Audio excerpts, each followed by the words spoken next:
Hello everyone, आज की video में हम डिस्कस करेंगे सॉल्यूशन चैप्टर। क्लास 12th का ये फर्स्ट चैप्टर है। तो सबसे पहले जो ये चैप्टर है ये स्टार्ट होता है जनरल इंट्रोडक्शन से। तो इसमें सबसे पहले हमें बताया हुआ है कि मिक्सचर्स के बारे में इन्होंने बताया हुआ है कि जो ब्रास होता है वो मिक्सचर होता है कॉपर और जिंक का। ठीक है। और अगर जर्मन सिल्वर की बात करें, ये मिक्सचर होता है कॉपर, जिंक और निकल का। साथ ही साथ इन्होंने तीसरा एग्जाम्पल दिया हुआ है ब्रोंज का, जो मिक्सचर होता है कॉपर और टिन का। ठीक है। इसके बाद इन्होंने ये बताया हुआ है कि अगर 1 पार्ट पर मिलियन हो क्लोराइड आयंस के वाटर के अंदर, तो हमारे टूथ डिके को क्या करता है, वो प्रिवेंट करता है। दूसरी बात, अगर ये पार्ट्स पर मिलियन 0.5 और बढ़ जाए, मतलब 1.5 पार्ट्स पर मिलियन हो जाए, तो इसकी वजह से क्या हो जाता है भाई, टूथ कैसे हो जाते हैं, मोटल्ड हो जाते हैं। और इनका जो हाई कंसंट्रेशन है वो कैसे हो सकता है, बहुत ही ज़्यादा पॉइजनस हो सकता है। जैसे अगर मैं बात करूँ सोडियम क्लोराइड की, तो ये रैट रैट पॉइजन में, चूहों को मारने की दवा में क्या होता है, यूज करता है। ठीक है। उसके बाद इन्होंने बताया हुआ है कि कुछ इंट्रावेनस इंजेक्शन जो होते हैं, जो इंजेक्शन जब डॉक्टर हमें लगाते हैं, तो हमेशा वो कैसे होते हैं भाई, इनका जो कंसंट्रेशन है वो ब्लड प्लाज्मा के साथ क्या होता है, डिटो मैच करता है। क्या करता है, मैच करता है। क्योंकि अगर उनके कंसंट्रेशन में डिफरेंस आया, तो वो क्या करेंगे, अच्छे से मिक्स नहीं हो पाएंगे और पूरी बॉडी के अंदर सर्कुलेट नहीं कर पाएंगे। तो यही सारी चीजें हमें इस चैप्टर के अंदर डिस्कस करनी है। ठीक है। सॉल्यूशंस के बारे में, उनकी फॉर्मेशन कैसे होते हैं, फिर उनकी प्रॉपर्टीज के बारे में हम बात करेंगे। ठीक है। जैसे वेपर प्रेशर क्या है, कोलिगेटिव प्रॉपर्टीज क्या है। तो ये सारी चीजें हमें क्या करनी है, इस चैप्टर के अंदर डिस्कस करनी है। तो सबसे पहले जो इन्होंने दिया हुआ है भैया, सॉल्यूशन जो होते हैं वो होमोजीनियस मिक्सचर्स होते हैं। क्या होते हैं, होमोजीनियस भी हो सकते हैं, वैसे तो वो हेट्रोजीनियस भी हो सकते हैं। होमोजीनियस भी हो सकते हैं और हेट्रोजीनियस भी हो सकते हैं। तो सबसे पहली बात है भाई, ये होमोजीनियस मिक्सचर क्या है। तो होमोजीनियस मिक्सचर क्या होते हैं, ये दो या दो से ज्यादा कंपोनेंट से मिलकर बने होते हैं। और इनकी जो कंपोजिशन है और इनकी जो प्रॉपर्टी है वो कैसी है, through out the mixture same है। तो इनकी कंपोजिशन प्लस इनकी जो प्रॉपर्टी है वो थ्रू आउट द मिक्सचर क्या है, सेम है। क्या है वो, सेम है थ्रू आउट द मिक्सचर। इतना समझ में आया। फिर उसके बाद क्या है भाई,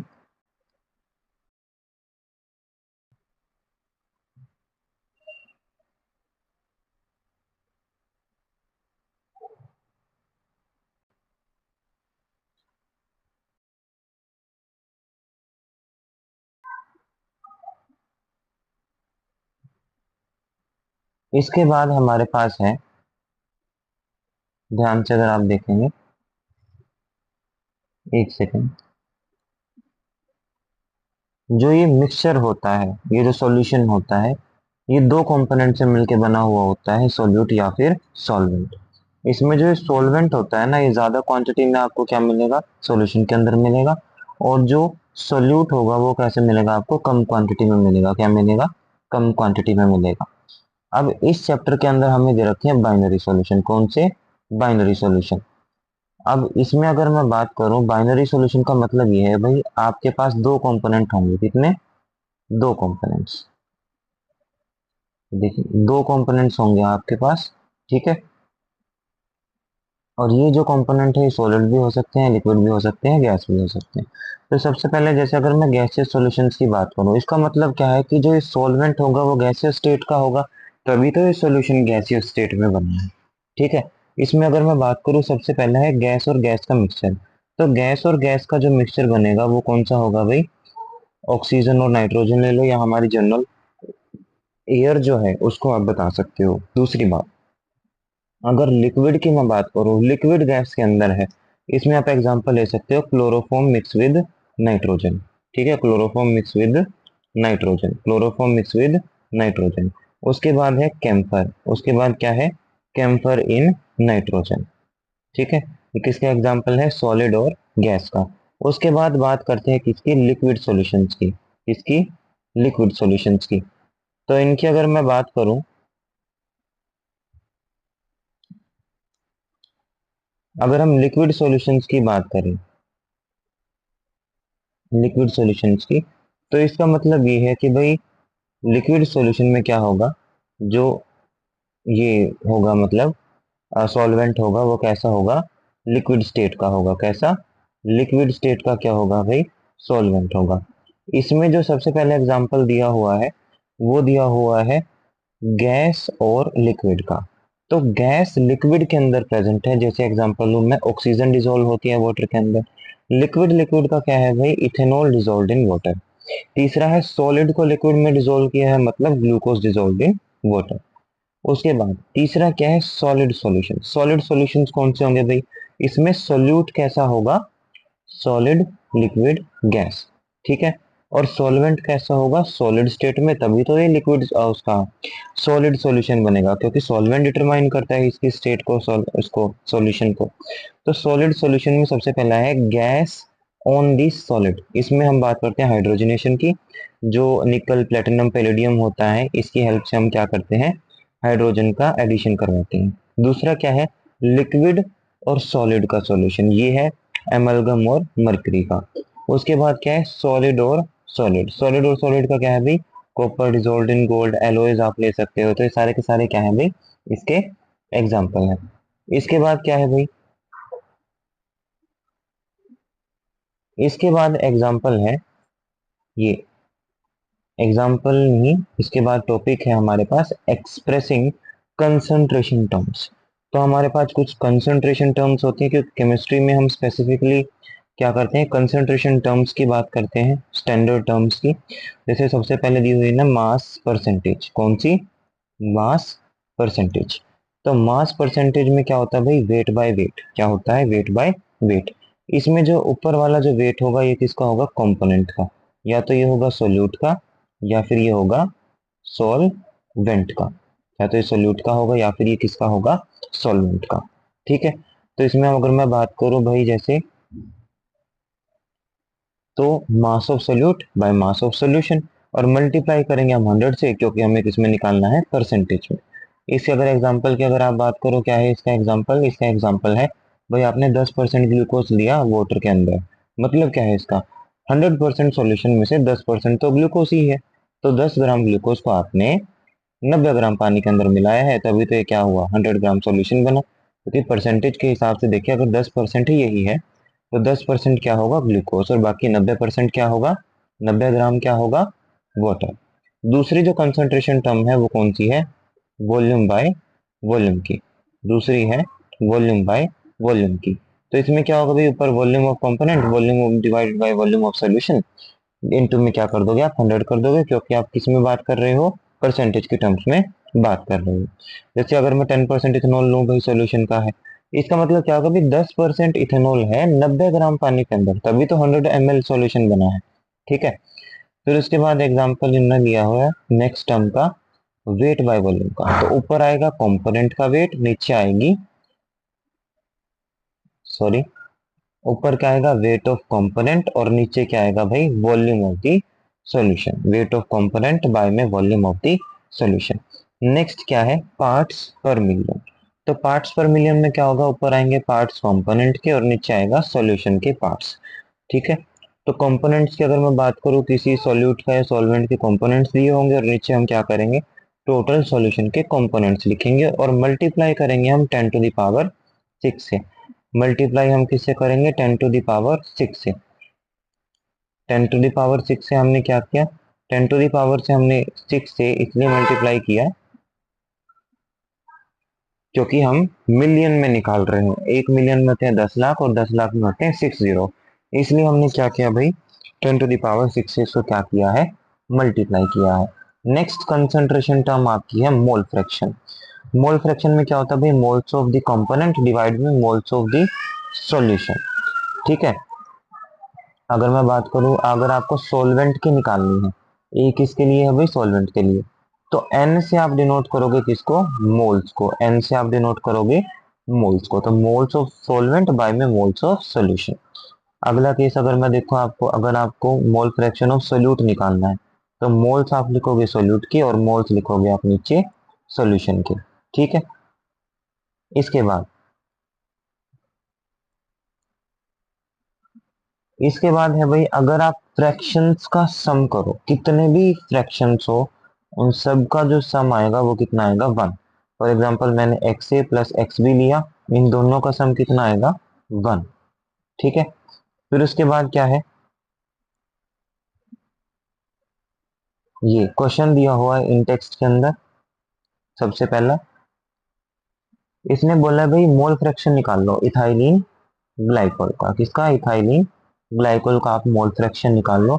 अगर वो 20% है, ठीक है, 20% बाय मास है। सॉल्वेंट इन्होंने सच मेंशन नहीं कर रखा, इसलिए हम पानी ही कंसीडर करेंगे। ठीक है। तो इन्होंने 20% डिजोल्व किया है, कितना, 20%, मतलब इन्होंने कितना लिया है भाई, 20 ग्राम लिया है। तो 20 ग्राम को मैंने 80 ग्राम पानी में डाला है, 80 ग्राम पानी में डाला है, क्योंकि तभी तो 100% सोल्यूशन होगा। 20% मतलब 20 ग्राम, और 80 ग्राम में डालना है, तभी 100% सोल्यूशन बनेगा। ठीक है। तो निकालना है हमें मोल फ्रैक्शन। मोल फ्रैक्शन निकालने के लिए सबसे पहले आपको मोल्स निकालने पड़ेंगे, तभी तो आप मोल फ्रैक्शन निकाल लोगे। तो मोल्स क्या होता है भाई, मोल्स होता है गिवन मास, और बाय में क्या होगा, atomic mass. Given mass by में एटॉमिक मास। ठीक है। गिवन मास बाय में एटॉमिक मास। तो सबसे पहले आप क्या निकाल लोगे, गिवन मास कितना है, 20 ग्राम दिया हुआ इथाइलिन ग्लाइकोल का। 20 ग्राम इथाइलिन ग्लाइकोल को क्या है, गिवन मास है। और मॉलिक्यूलर मास निकालने के लिए आपको हर एक एटम का मास क्या करना पड़ेगा, ऐड करना पड़ेगा। जैसे कार्बन का होता है 1 का 12, कितने हैं, 2, तो यहाँ पे आ गए 24। अगला क्या है, हाइड्रोजन। हाइड्रोजन के कितने, 6। एक हाइड्रोजन का मास होता है 1, तो मल्टीप्लाई करूंगा 6 से, तो कितना आएगा, 6। एक ऑक्सीजन का जो मास होता है वो कितना होता है भाई, 16। 2 से मल्टीप्लाई करूंगा तो कितना आएगा, 32। इन सबको जब आप ऐड करोगे तो आपका आंसर कितना आएगा, 62। कितना, 62 आएगा। नाउ मोल्स हमने निकाल लिए, given mass by molecular mass. Moles of water हम निकाल लेंगे, क्योंकि 80 ग्राम तो वो पानी ही है, और नीचे क्या हम लगाएंगे, इसका मॉलिक्यूलर मास। ठीक है। फिर उसके बाद मोल फ्रैक्शन कैसे निकालेंगे, उस कंपोनेंट के आप मोल्स लिखोगे और नीचे आप सॉल्यूशन के मोल्स लिखोगे। ठीक है। तो ऐसा ही इन्होंने किया है, इथाइलिन ग्लाइकोल के इन्होंने मोल्स रखे और नीचे टोटल के आंसर आया 0.068। अब अगर आपको निकालना है वाटर का, क्योंकि एक्स ए प्लस एक्स बी कितना होता है, 1। अरे भाई मैंने मोल्स ऑफ सोल्यूट के तो निकाल लिए, अब मैं एक्स ए के निकालना चाहता हूं, तो उधर एक्स बी को ले जाऊंगा। इसको एक्स बी को ले जाऊंगा, तो इस एक्स बी को मैं उधर ले जाऊंगा, फिर ये क्या हो जाएगा, एक्स इज इक्वल्स टू 1 माइनस एक्स बी। तो 1 में से अगर मैं एक्स बी की वैल्यू माइनस कर दूं, तो मेरे को क्या मिल जाएगा, मोल फ्रैक्शन ऑफ सॉल्वेंट। मेरे को क्या मिल जाएगा, मोल फ्रैक्शन ऑफ सॉल्वेंट। तो इस तरीके से आप क्या कर सकते हो, mole fraction of solvent determine कर सकते हो। ठीक है। Now the next concentration term is molarity. Molarity की अगर मैं बात करूँ, ये होता है मोल्स ऑफ सोल्यूट बाय में volume of solution in litre.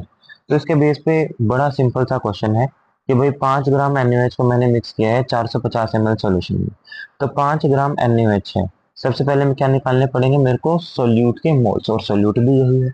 तो इसके अगर मेरे को मोल्स निकालने हैं, तो मैं इसमें क्या करूंगा, गिवन मास करूंगा। क्या करूंगा, गिवन मास। गिवन मास है 5 ग्राम। इसका जो मॉलिक्यूलर मास है, एक सोडियम का होता है 23, प्लस ऑक्सीजन का कितना होता है 16, प्लस एक क्या है मेरे पास, हाइड्रोजन। तो इसका जो सम आएगा वो आएगा 40। तो यहाँ से आपको क्या मिल जाएंगे, मोल्स मिल जाएंगे। ठीक है। फिर उसके बाद क्या करोगे आप, मोल्स निकाल लिया आपने। मोल्स निकालने के बाद आप क्या करोगे, नीचे आप क्या करोगे, लीटर में कन्वर्ट करोगे, और उसको सॉल्यूशन के वॉल्यूम को नीचे आप पुट कर दोगे। जैसे 450 ml दिया हुआ था, 1000 से क्या करता है, मैं डिवाइड करता है इसको लीटर में कन्वर्ट करने के लिए। तो ये 1000 कहाँ चला जाएगा, ऊपर चला जाएगा। कहाँ चला जाएगा, ऊपर चला जाएगा। ठीक है। इसलिए आपका क्या होगा, 0.25 मोल डिवाइड बाई 450, नीचे जो 1000 था वो कहाँ आ गया, अब ऊपर आ गया। इसको सोल्व करोगे तो 0.278 क्या आएगा, मोलैरिटी। क्या आएगा, मोलैरिटी। अच्छा एक और बात भाई, 1 लीटर को आप कैसे लिख सकते हो, 1 लीटर को आप लिख सकते हो 1 litre is equals to 1 decimetre cube. 1 litre is equals to 1 decimetre cube. ठीक है। Next is molality.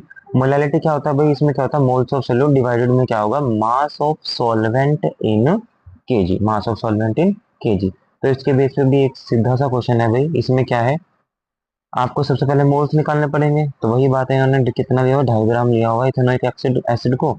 इसमें एक होता है 12 कार्बन का, हाइड्रोजन का होता है 1, कार्बन का 12, ऑक्सीजन 2 है, 32 हो जाएंगे। हाइड्रोजन का कितना है 1। तो एक कार्बन का होता है 12, एक हाइड्रोजन का होता है 1, एक कार्बन का होता है 12, एक ऑक्सीजन का होता है 16। इस तरीके से आप कैलकुलेट करोगे तो टोटल हर एक एटम को जब आप ऐड करोगे मास को, तो आपको मिलेगा 60। ठीक है, तो ये क्या है इसका, ये है इसका मॉलिक्यूलर मास। तो 2.5 ग्राम डिवाइडेड बाय 60 ग्राम क्या हो जाएगा, इसका मोल्स आ जाएंगे। तो मोल्स आए हैं 0.0417। ठीक है, बाद में आप क्या करोगे भाई, नीचे क्या करोगे, सॉल्वेंट का मास रखोगे, ना कि सॉल्यूशन का। किसका, सॉल्वेंट का, क्योंकि मिक्स आपने बेंजीन सॉल्वेंट के अंदर किया है। तो कितना है 75, और ये केजी में लेना है तो डिवाइड करोगे किससे, 1000 से। ये 1000 कहाँ चला जाएगा, ऊपर, ये दिख रहा है 1000, ये ऊपर चला गया, और इसको जब आप सोल्व करोगे तो 0.056 मोल पर केजी क्या आएगा, आंसर आएगा। ठीक है, नेक्स्ट, सॉलिबिलिटी। नेक्स्ट टॉपिक है अपना क्या, सॉलिबिलिटी।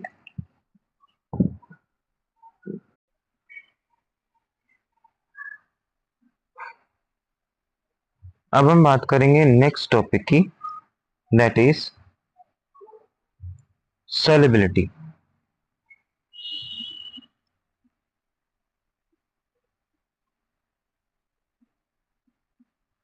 तो सॉलिबिलिटी में अगर मैं सबसे पहले बात करूं, सॉलिबिलिटी का मतलब क्या है।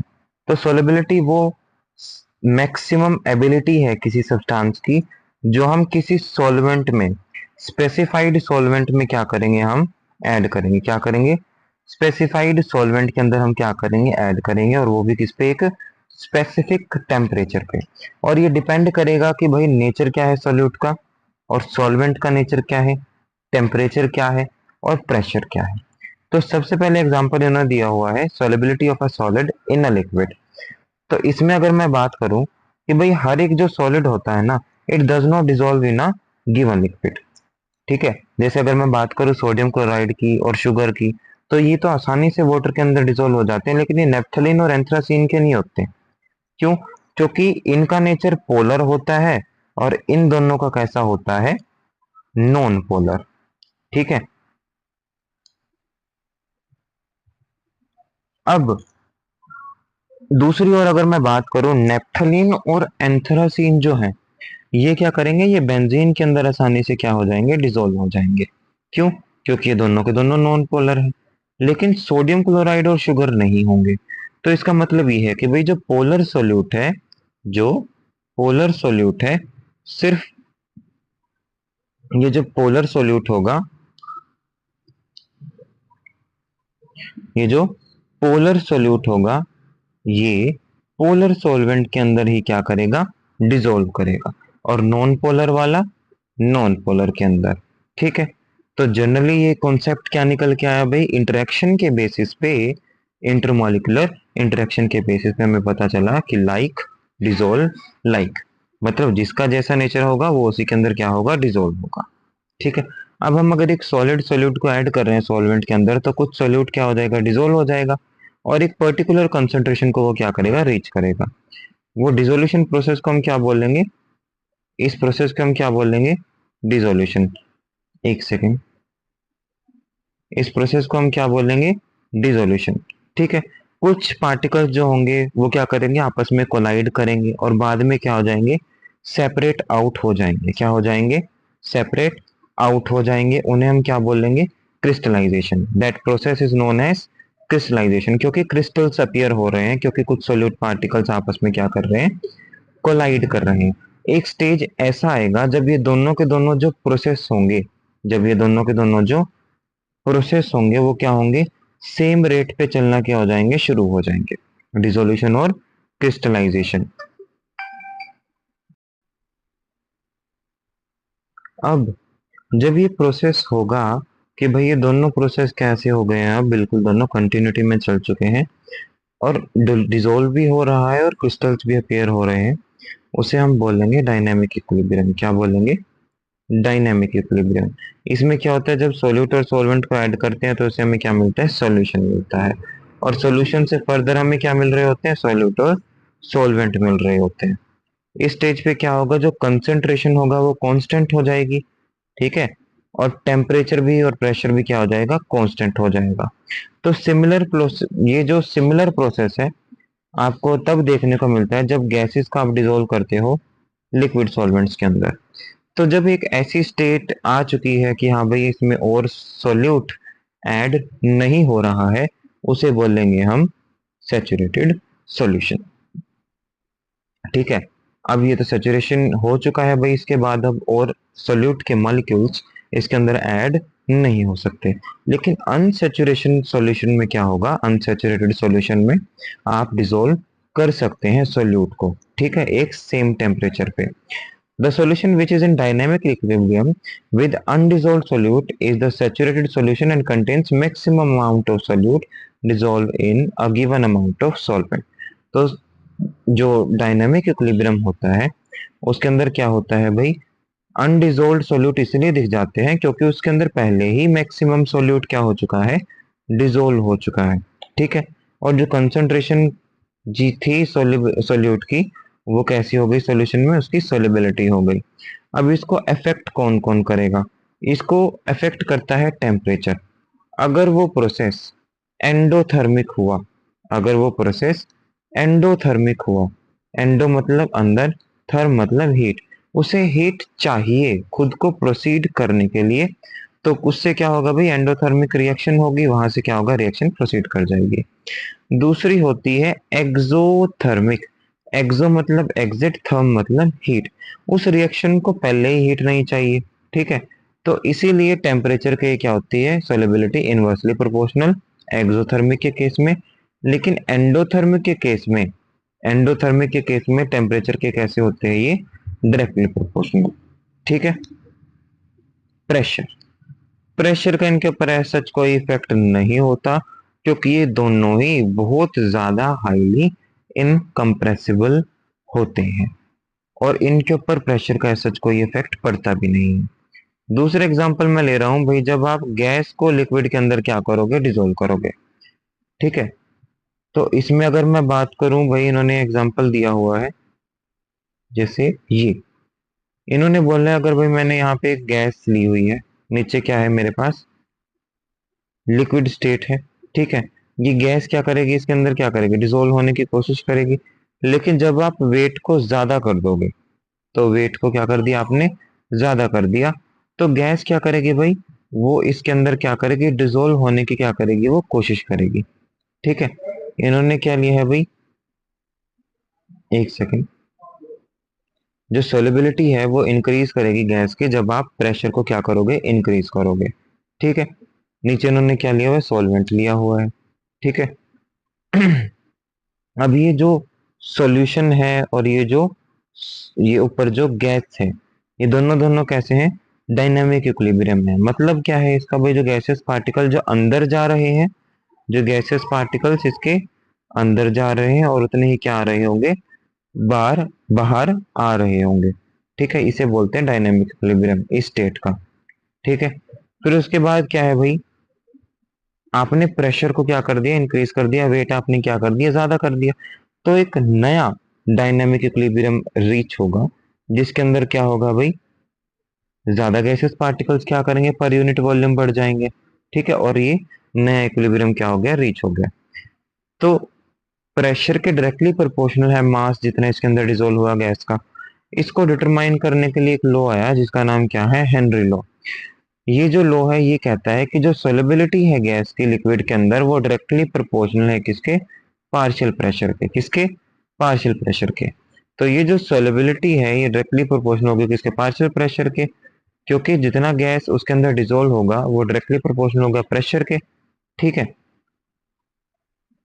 फिर उसके बाद डेल्टन भी थे साथ ही साथ, वो भी उनके कंटेम्पररी थे साथ में, वो भी एक्सपेरिमेंट कर रहे थे। तो उन्होंने भी यही बात बोली कि भाई इसके क्या होता है, डायरेक्टली प्रोपोर्शनल होता है। उन्होंने बोला कि ये जो मास है वो किसके होगा, डायरेक्टली प्रोपोर्शनल होगा पार्शियल प्रेशर के, डिसोल्व होगा।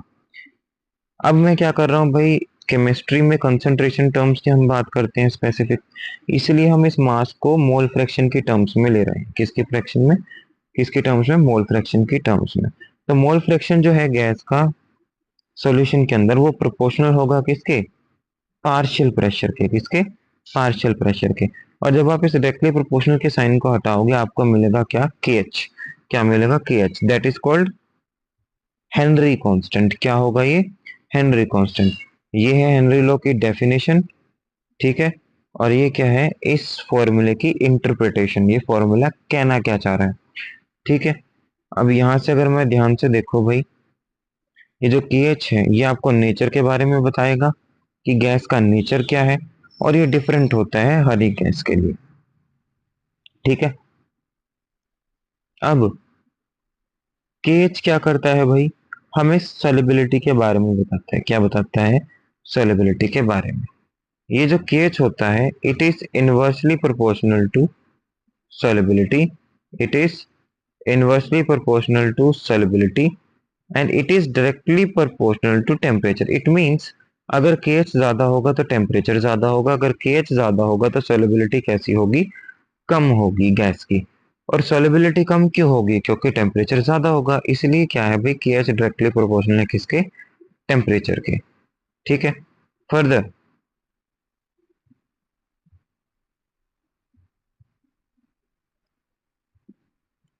ये क्वेश्चन दिया हुआ है भाई, नाइट्रोजन गैस को मैंने वाटर के अंदर क्या किया है? डिजोल्व किया है।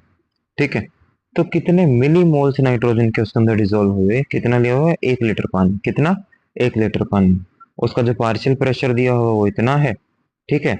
और उसका जो हेनरी कांस्टेंट है वो कितना है? किलो बार में दिया हुआ है। गिवन डेटा आपको पता लग गया। सबसे पहले क्या है भाई? मिलीमोल्स निकालने हैं। ठीक है। ये आपको दे रखा है भाई, 1 लीटर पानी के अंदर है, पार्शियल ये प्रेशर दिया हुआ है और साथ में क्या दिया हुआ है? ये हेनरी कांस्टेंट की वैल्यू दी हुई है। तो आप क्या करोगे भाई? सिंपली आपको मोल्स निकालने हैं ना। क्या निकालने हैं? मोल्स निकालने हैं। तो पार्शियल प्रेशर के टर्म्स में मोल्स को मोल फ्रैक्शन को निकालने का फॉर्मूला जो है वो है partial pressure is equals to K H into x. क्योंकि अगर आप मोल फ्रैक्शन निकालोगे तभी तो आप मोल फ्रैक्शन के फॉर्मूले की हेल्प से मोल्स को पता कर पाओगे। ठीक है। तो यही चीज की है भाई, सबसे पहले पार्शियल प्रेशर को पुट किया, के एच को पुट किया, यहाँ से मोल फ्रैक्शन निकाला, मोल फ्रैक्शन निकाल के फिर यहाँ पे एन बी को पुट किया और एन ए और एन बी की वैल्यू सॉरी एन बी तो हमें निकालना ही है, एन ए की वैल्यू को पुट किया क्योंकि 1 लीटर दिया हुआ है, 1 लीटर को हम 18 से डिवाइड करेंगे तो हमें क्या मिल जाएंगे? मोल्स मिल जाएंगे। क्या मिल जाएंगे? मोल्स मिल जाएंगे। तो 1 लीटर को आप क्या करोगे? डिवाइड करोगे किससे? 18 से, 1000 को, तो आपको 55.5 मोल्स मिलेंगे। क्या मिलेंगे? 55.5 मोल्स। ठीक है। इसका आप फॉर्मूले के अंदर पुट कर दोगे और आपको क्या मिल जाएगा? आंसर मिल जाएगा सीधा। फिर उसके बाद क्या है भाई? एप्लीकेशंस।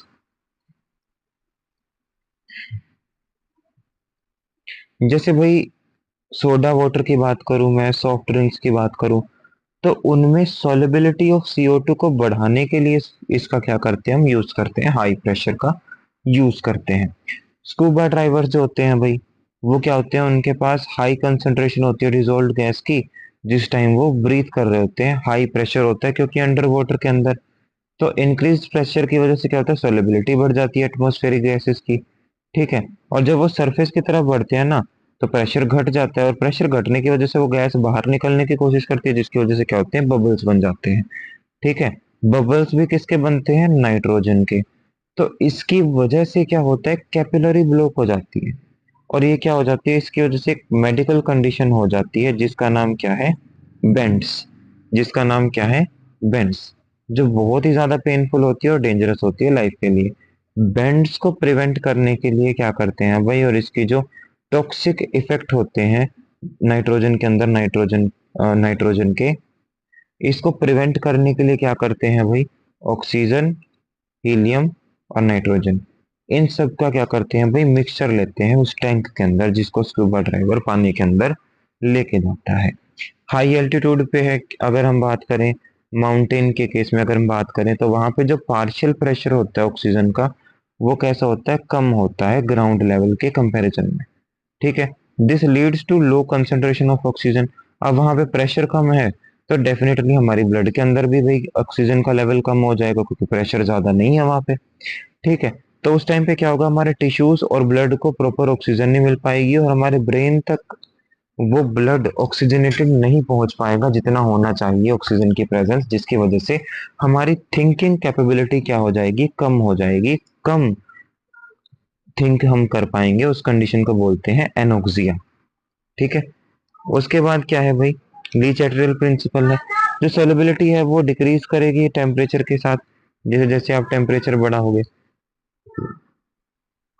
ठीक है। लिक्विड फेज के अंदर आप उसे डिसोल्व कर रहे हो तो उसके लिए क्या होगा भाई, इन्होंने बोला है कि लीच एट्रियल प्रिंसिपल ये फॉलो करेगा।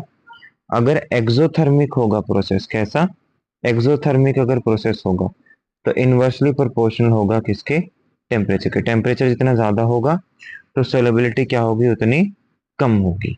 एक्सोथर्मिक प्रोसेस में क्या होगा, टेम्परेचर क्या होगा, ज्यादा। टेम्परेचर क्या होगा, ज्यादा, तो गैस क्या हो जाएगी, सोलबिलिटी कम हो जाएगी। ठीक है।